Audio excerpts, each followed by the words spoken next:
Good evening.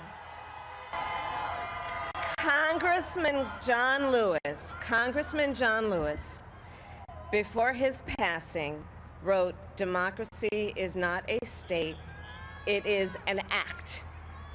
And what he meant was that America's democracy is not guaranteed. It is only as strong as our willingness to fight for it.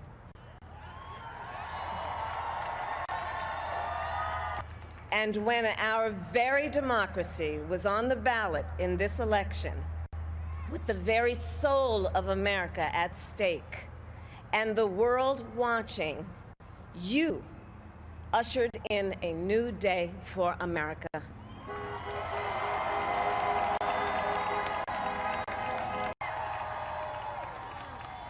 And I know times have been challenging, especially the last several months. The grief, sorrow, and pain, the worries and the struggles. But we have also witnessed your courage, your resilience, and the generosity of your spirit. For 4 years, you marched and organized for equality and justice, for our lives and for our planet. And then you voted.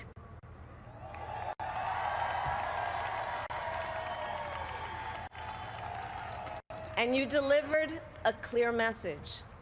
You chose hope and unity, decency, science, and yes, truth.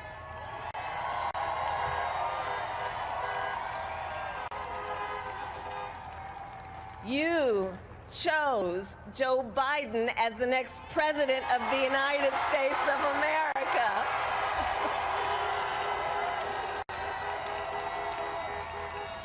And to the woman most responsible for my presence here today, my mother, Kamala Harris, who is always in our hearts. When she came here from India at the age of 19, she maybe didn't quite imagine this moment, but she believed so deeply in an America where a moment like this is possible. And so I am thinking about her and about the generations of women, Black women,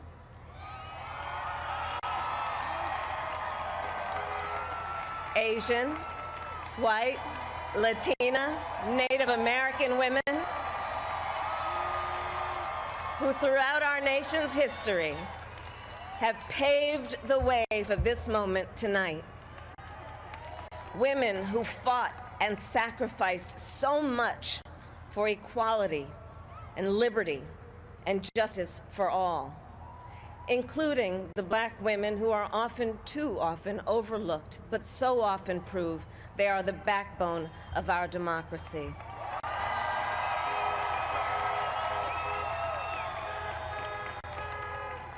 All the women who have worked to secure and protect the right to vote for over a century, 100 years ago with the 19th Amendment, 55 years ago with the Voting Rights Act, and now in 2020 with a new generation of women in our country who cast their ballots and continued the fight for their fundamental right to vote and be heard.